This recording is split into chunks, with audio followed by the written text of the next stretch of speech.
বন্ধুরা আজকে তোমাদের দেখাবো ইউটিউবের একই ভিডিও বা একই গান যদি আমি বারবার শুনতে চাই, অর্থাৎ আমাকে মোবাইল যেন ধরতে না হয়, যদি আমরা একই জিনিস ইউটিউব থেকে বারবার শুনতে চাই সেটা কিভাবে করব আজকে তোমাদের সেটাই দেখাবো।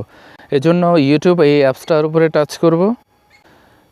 টাচ করার পরে এখানে যে কোনো একটা ভিডিও প্লে করতে হবে। মনে করো আমি একটি গান শুনবো, তাই আমি একটা গান সিলেক্ট করছি। গানটা আমি বারবার শুনতে চাচ্ছি। তো প্রথমে ধরো আমি যে গানটা আগে প্লে করব, গানটা আর তোমাদের শোনাচ্ছি না কপিরাইট ইস্যুর জন্য। তো দেখো, মনে করো এই গানটাই আমি বারবার শুনবো। এখন এটা আমি কিভাবে করব এই কাজটা, উপরের ডান দিকে দেখো যে সেটিং একটা অপশন আছে, এটার মধ্যে টাচ করব। টাচ করার পরে এই যে এরকম একটা পেজ চলে আসবে। দেখো অনেকগুলো লেখা আছে, এখানে লেখা থাকবে লোভ ভিডিও। যদি না পাও, এই যে নিচে দেখো সেটিং একটা আইকন দেওয়া আছে, এর মধ্যে লেখা আছে মোর, এটার মধ্যে টাচ করব। টাচ করার পরে এই যে দেখো এখানে চলে এসেছে লোভ ভিডিও। যে এটা যদি আমি এখন টাচ করে অন করে দিই, তাহলে এই গানটা কিন্তু বারবার চলতে থাকবে।